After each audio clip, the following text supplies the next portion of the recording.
श्रीराम समर्थ. श्रीमद दासबोध, षष्ठ दशक, समास 10वा, अनुर्वाच्य निरूपण. श्रीराम. समाधान पुसता काही, म्हणती बोलिजे ऐसे नाही, तरी ते कैसे आहे सर्वही निरोपावे. श्रीराम. श्रोत्याने प्रश्न केला की आपण समाधान बद्दल सांगितलेत, ते समाधान असते तरी कसे, असे जर विचारले तर सर्व सांगतात की ते शब्दाने सांगता येण्यासारखे नाही. तरी स्वामी, ते आहे तरी कसे, हे आपण मला सर्व काही समजावून सांगा. मुक्याने गुळ खादला, गोडी न ये सांगाव्याला, याचा अभिप्राव मजला निरोपण कीजे. श्रीराम. सर्व म्हणतात की मुक्याने गुळ खाल्ला तरी तो त्याच्या गोडीचे वर्णन करू शकत नाही. तसेच हे आहे, तरी याचा अभिप्राय काय ते मला स्पष्ट करून सांगा. अनुभवही पुसो जाता, म्हणती न ये की सांगता, कोणापासी पुसो आता समाधान. श्रीराम. एखाद्याला त्याचा अनुभव सांग असे म्हटले तरी तोही म्हणतो की अनुभव शब्दात सांगता येत नाही, तर मग मी आता समाधानाविषयी कोणाला विचारावे. जे ते अगम्य सांगती, न ये माझी ये प्रचिती, विचार बैसे माझे चित्ती ऐसे करावे. श्रीराम. प्रत्येक जण ते अगम्य आहे असेच म्हणतात, पण माझ्या मनाला ते पटत नाही. तरी समाधानाचे स्वरूप माझ्या चित्तात नीट ठसेल अशा प्रकारे आपण ते मला सांगावे. ऐसे श्रोत्याचे उत्तर, याचे कैसे प्रत्योत्तर, निरोपिजेल तत्पर होऊन ऐका. श्रीराम. श्रोत्याने असा प्रश्न केला, त्याचे उत्तर आता येथे दिले जाईल, तरी तत्पर होऊन ते ऐकावे.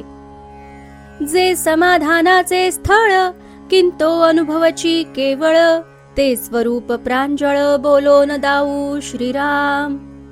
स्वात्मानुभव म्हणजेच समाधान, त्याचेच स्वरूप आता शब्दात स्पष्ट करून दाखवूया.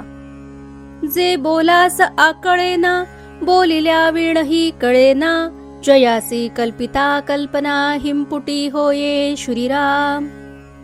ते जाणावे परब्रह्म, जे वेदांचे गुह्य परम, धरिता संत समागम सर्वही कळे. श्रीराम.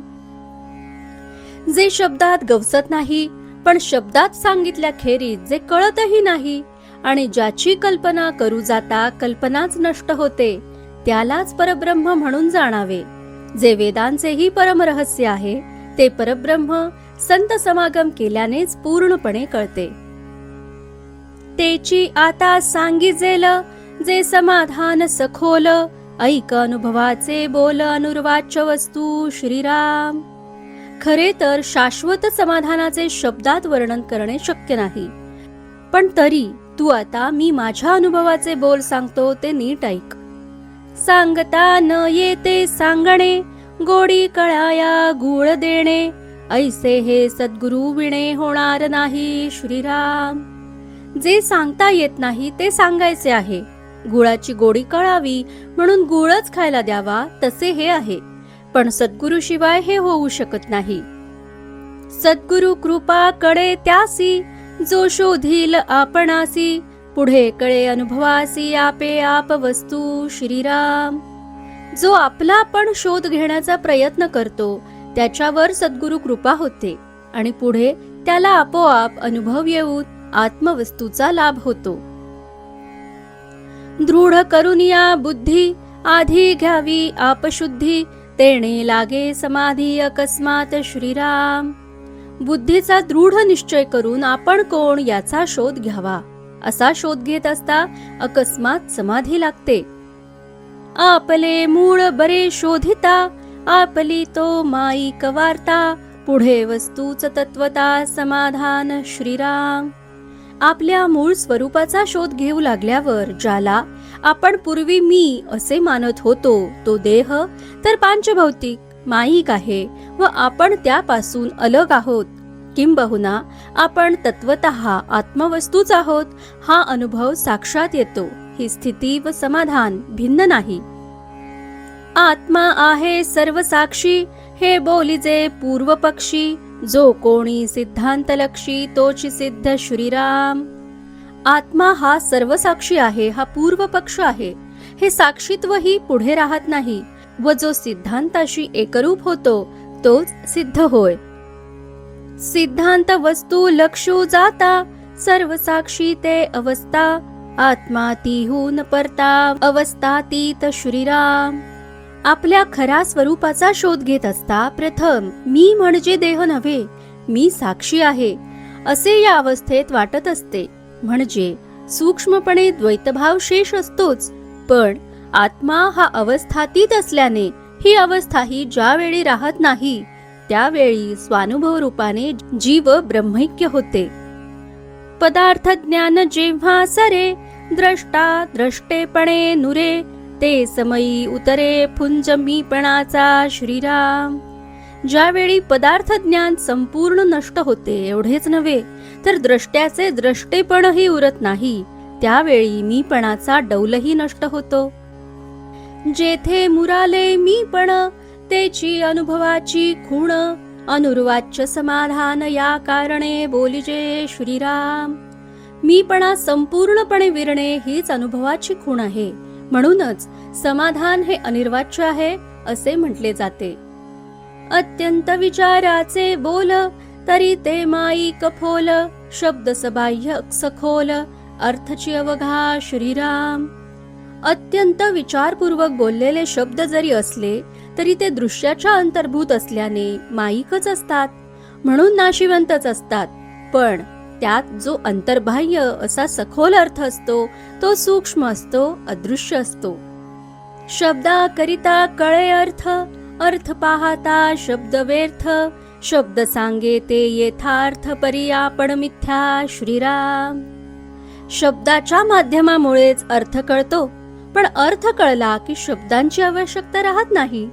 शब्द जे सांगतो ते यथार्थ असते, सत्य असते, पण शब्द हा स्वतः मिथ्या असतो. शब्दा करिता वस्तू भासे वस्तू पाहता शब्द नासे शब्द फोल अर्थ असे घनवटपणे श्रीराम. शब्दाच्या योगेच आत्मवस्तूचे ज्ञान होते, पण एकदा आत्मवस्तूचा लाभ झाला की शब्दाची आवश्यकता उरत नाही, तो नाश पावतो. शब्द हे फोलकटासारखे असतात, पण अर्थ हे त्यातील भरीव सार असते. भुंसा करिता धान्य निपजे धान्ये घेऊन भुंस टाकीचे तैसे शब्द भुंस जाणीजे अर्थ धान्य श्रीराम. धान्य हे नेहमी भुसाचे आवरण घेऊनच उगवते. आपण धान्य घेऊन भूस टाकून देतो, त्याप्रमाणे शब्द हे भूस आहेत, तर त्यातील अर्थ हा धान्याप्रमाणे संग्राह्य असतो हे जाणून घ्यावे. पोचटामध्ये घनवट घनवटी उडे पोचट तैसा शब्द हा फलगट परब्रह्मी श्रीराम. फोलकटात सारधान्य भरलेले असते, धान्य ग्रहण केल्यावर फोलकट उडून जाते. तसे परब्रह्म हे सार आहे आणि शब्द हे फोलकटासारखे त्याज्य आहेत. शब्द बोलोनी राहे अर्थ शब्दापूर्वीच आहे या कारणे न साहे उपमा तया अर्थासी श्रीराम. बोलल्याबरोबर शब्द नष्ट होतो, पण अर्थ हा शब्दापूर्वीही असतोच. शब्द उच्चारतानाही तो असतो व नंतरही तो असतोच, म्हणून अर्थाला कशाचीही उपमा देता येत नाही. भूस सांडून कण घ्यावा तैसा वाचांश त्यजावा कण लक्षांश लक्षावा शुद्ध स्वानुभवे श्रीराम. भूसाचा त्याग करून कण म्हणजे धान्य घ्यावे, त्याप्रमाणे शब्दाचा वाचांश टाकून सारभूत असा लक्षांश ग्रहण करावा. उदाहरणार्थ, ब्रह्म दृश्य वेगळे आहे या वाक्याचा आकलन होणारा जो शब्दार्थ तो वाचांश होय आणि याचा जो प्रत्यक्ष अनुभव तो लक्षांश होय. दृश्या वेगळे बोलिजे त्यासी वाचांश म्हणिजे त्याचा अर्थ तो जाणिजे शुद्ध लक्षांश श्रीराम. दृश्य वेगळ्या शब्दाचा जो साधा अर्थ त्याला वाचांश म्हणतात तो ध्वनिरूप असतो, पण त्यात जो गूढ भाव असतो त्याला शुद्ध लक्षांश म्हणतात. ऐसा जो शुद्ध लक्षांश तोची जाणावा पूर्व पक्ष स्वानुभवतो अलक्ष लक्षिला नवचे श्रीराम. हा जो शुद्ध लक्षांश तोच पूर्व पक्ष जाणावा. त्यालाही ओलांडले पाहिजे. स्वानुभव हा मनबुद्धी अगोचर असल्याने त्यास अलक्ष म्हटले आहे. वरीलपैकी कशानेही तो जाणता येत नाही. जेथे गाळून सांडिले नभा, जो अनुभवाचा गाभा, ऐसा तोही उभा कल्पित केला श्रीराम. पंचमहाभूतांपैकी सर्वात सूक्ष्म तत्व आकाश हे आहे. जेथे आकाश तत्वाचाही मागमूस उरत नाही अशी अतींद्रिय अवस्था असते, तेथेही अनुभव व तो घेणारा असे द्वैत जोपर्यंत असते तोपर्यंत तेथे माया जनित कल्पना आहेच असे म्हणावे लागते. मिथ्या कल्पनेपासून झाला खरेपण कैचे असेल त्याला, म्हणून तेथे अनुभवाला ठावची नाही श्रीराम.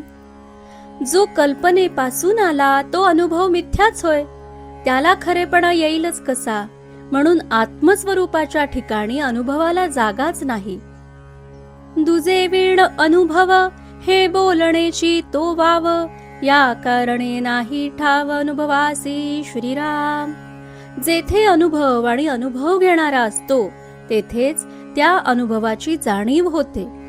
द्वैताशिवाय अनुभवाला असे बोलणेही व्यर्थच होय. म्हणून स्वरूपी अनुभवास जागाच नाही.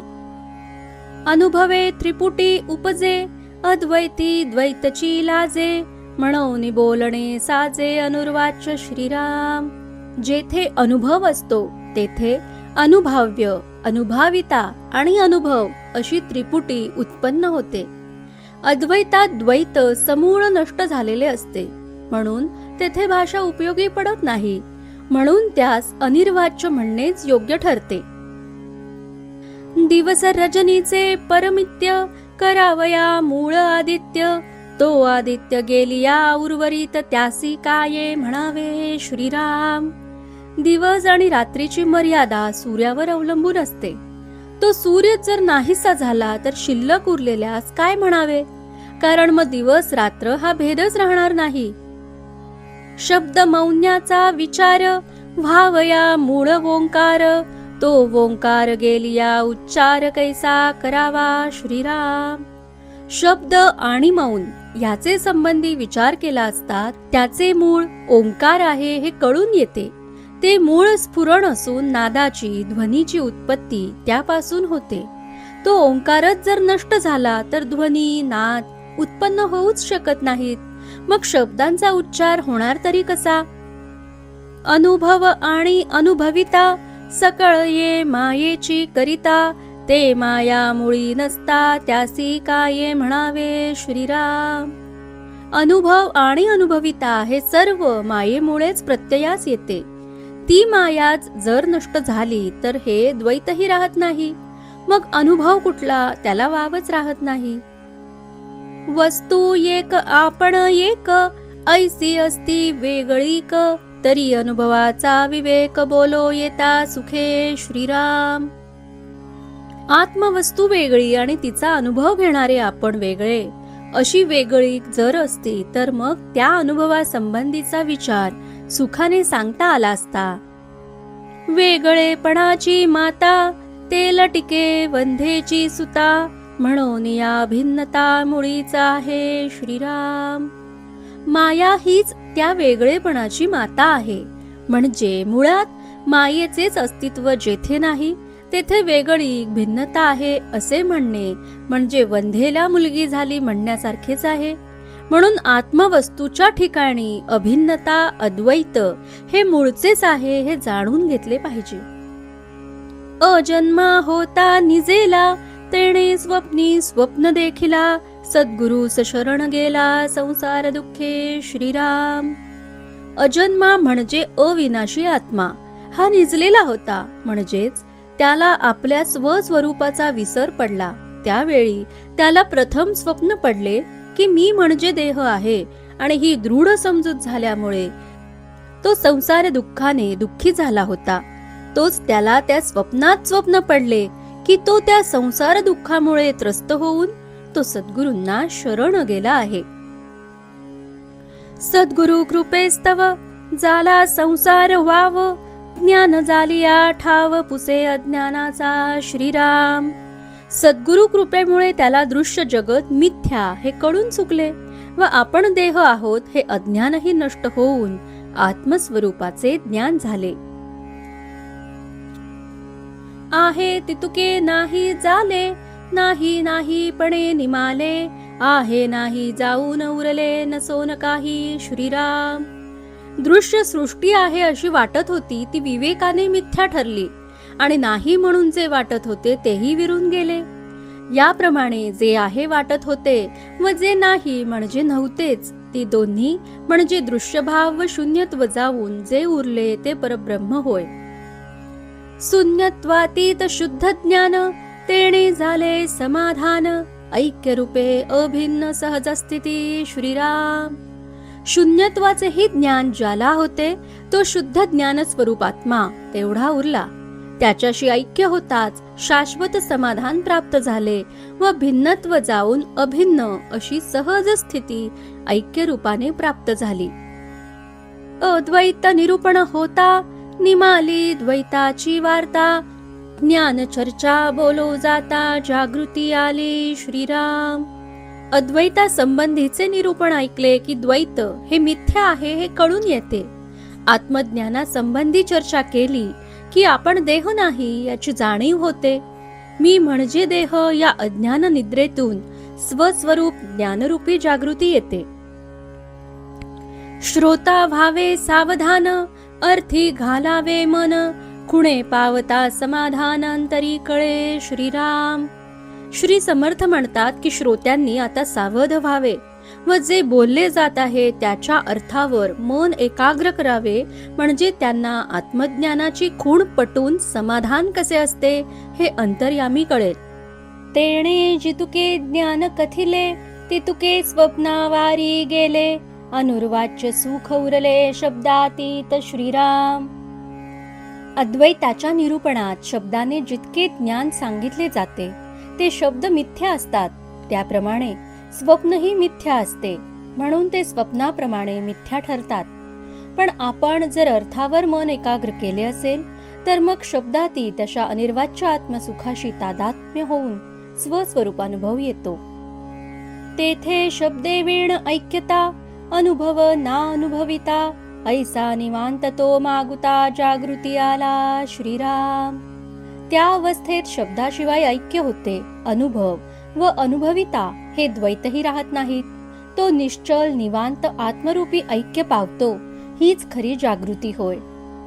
तेणे स्वप्नी स्वप्न देखिला, जागा होऊनी जागृती आला, तेथे शब्द कुंठित झाला अंत न लगे श्रीराम.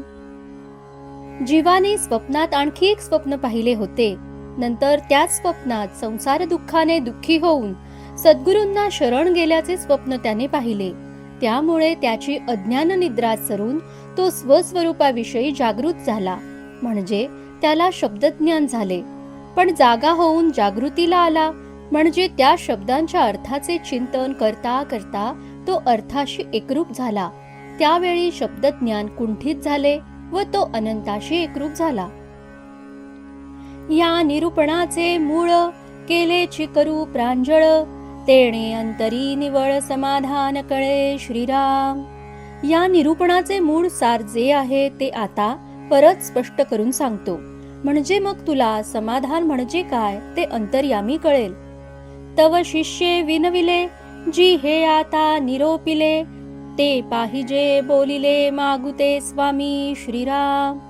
तेव्हा शिष्याने विनंती केली की हे स्वामी, आता आपण जे निरूपण केले तेच सर्व परत मला समजावून सांगावे. मज कळाया कारण, केलेची करावे निरूपण, येथील जे का निज खुण ते मज अनुभवावी श्रीराम. हा विषय अवघड आहे, तो मला नीट कळावा म्हणून सांगितलेलेच पुन्हा सांगावे. त्यातील आत्मानुभवाची जी निजखूण रहस्य आहे त्याचा मला साक्षात अनुभव येईल असे आपण करावे. अजन्मा तो सांग कवण, तेणे देखिला कैसा स्वप्न, तेथे कैसे निरूपण बोलिले आहे श्रीराम. आपण अजन्मा म्हणून म्हणालात, तो कोण आहे? त्याने कुठले स्वप्न पाहिले? त्या स्वप्नात कशाचे निरूपण केले गेले ते सर्व आपण मला सांगा. जाणूनी शिष्याचा आदर स्वामी देती प्रत्युत्तर, तेची आता अति तत्पर श्रोती येथे परिसावे श्रीराम. शिष्याची जिज्ञासा जाणून स्वामींनी त्याच्या प्रश्नांना जी प्रत्युत्तरे दिली ती आता येथे श्रोत्यांनी अत्यंत तत्पर होऊन ऐकावी. ऐक शिष्या सावधान, अजन्मा तो तूच जाण, तुवा देखिला स्वप्नी स्वप्न तोही आता सांगतो श्रीराम. श्री गुरु म्हणतात, शिष्या सावध होऊन ऐक. येथे मी जो अजन्मा म्हणून सांगितला तो तूच आहेस. आता तू स्वप्नात स्वप्न कुठले पाहिलेस तेही स्पष्ट करून सांगतो, ते ऐक. स्वप्नी स्वप्नाचा विचार, तो तू जाण हा संसार, येथे तुवा सारा सार विचार केला श्रीराम. हा संसार हेच तू पाहिलेले स्वप्न होय, आणि स्वप्नातील विचार म्हणजे येथे तू जो सारासार विचार केलास तो होय. रिघोनी सद्गुरुस शरण, काढून शुद्ध निरूपण, याची करिसी उण खुण प्रत्यक्ष आता श्रीराम. नंतर तू सद्गुरूंना शरण गेलास, त्यांच्या मुखाने अध्यात्माचे शुद्ध निरूपण ऐकलेस, तेव्हा तुला आपण स्वप्नात वावरत आहोत याची खरी खूण पटली. याचाची घेता अनुभव, बोलणे तितुके होते वाव, निवांत विश्रांतीचा ठाव ते तू जाण जागृती श्रीराम. आता तू त्याचा प्रत्यक्ष अनुभवच घेत आहेस. जेव्हा तुला स्वस्वरूपानुभव येईल तेव्हा शाब्दिक ज्ञान हेही मिथ्याच असते हे तुला कळेल, व तू आत्मस्वरूपाच्या ठिकाणी निश्चल होऊन तीच विश्रांतीची जागा होय हे तुला स्वानुभवाने कळेल. हीच मी पण रहित जी स्थिती तीच खरी जागृती होय हे तू जाणून घे. ज्ञान गोष्टीचा गलबला, सरोन अर्थ प्रगटला, याचा विचार घेता आला अंतरी अनुभव श्रीराम. प्रथम प्राप्त झालेल्या शाब्दिक ज्ञानाचा गोंधळ संपून ज्यावेळी त्यातील अर्थाकडे तुझे लक्ष केंद्रित होईल त्यावेळी त्या अर्थाचा विचार करता करता तुला अंतर्यामी त्याचा अनुभव येईल. तुझ वाटे हे जागृती, मज झाली अनुभव प्राप्ती, या नाव केवळ भ्रांती फिटलीच नाही श्रीराम. तुला त्यावेळी वाटेल की मला अनुभवाची प्राप्ती झाली, हीच खरी जागृती असावी, पण हे बोलणे योग्य नाही. यावरून तुझी भ्रांती अद्याप फिटली नाही हेच कळून येते. अनुभव अनुभवी विराला, अनुभवे वीण अनुभव आला, हाही स्वप्नींचा चेला नाही सबापा श्रीराम. अनुभव अनुभवांत विरला म्हणजे मी देह हे जाऊन मी आत्मा, मी द्रष्टा, साक्षी असा अनुभव आला. म्हणजे अनुभवाशिवाय अनुभव आला तरी हा तुझा अनुभवही स्वप्नमयच आहे. अरे बाबा, तू अजून खरा जागा झालेला नाहीस. जागा झालिया स्वप्न उर्मी, स्वप्नी म्हणसी अजन्मा तो मी, जागेपणे स्वप्न उर्मी गेलीच नाही श्रीराम. तू जागा झालास असे तुला वाटते आहे, पण अजून तू स्वप्नातच आहेस. स्वप्नातच अजन्मा तो मीच असे तू म्हणत आहेस. जागेपणेही तुझी स्वप्न उर्मी अद्याप गेलेली नाही. स्वप्नी वाटे जागेपण, तैसी अनुभवाची खूण, आली परी ते सत्य स्वप्न भ्रमरूप श्रीराम. स्वप्नातच एखाद्याला वाटते की तो जागा झाला आहे, तशा प्रकारे अनुभव प्राप्तीमुळे तुला वाटते आहे की आपण जागे झालो, पण तो अनुभव सत्य असला तरी भ्रमरूप स्वप्नातून तू अद्याप पूर्ण जागा झाला नाहीस. जागृती या पहिलीकडे, ते सांगणे केवी घडे, जेथे धारणाची मोडे विवेकाची श्रीराम. ज्या अनुभवाच्या पलीकडे जागृती असते, जेथे विवेकाची धारणाच मोडते, त्या स्थितीचे वर्णन कसे करता येईल. म्हणून ते समाधान, बोलताची न ये ऐसे जाण, निशब्दाची ऐसी खुण ओळखावी श्रीराम. म्हणूनच ते समाधान अनिर्वचनीय, बोलता न येण्यासारखेच आहे. शब्दांच्या पलीकडील अनिर्वाच्य आहे, हीच त्याची खूण ओळखावी. ऐसे आहे समाधान, बोलताच न ये जाण, इतुकेन वाणली खूण निशब्दाची श्रीराम. ते समाधान शब्दात सांगताच येत नाही, यावरून ते निशब्द अनुर्वाच्य आहे याचा अर्थ तुझ्या लक्षात यावा. इति श्री दासबोधे गुरुशिष्य संवादे अनुर्वाचनाम समास 10वा समाप्त. दशक 6वा समाप्त. जय जय रघुवीर समर्थ.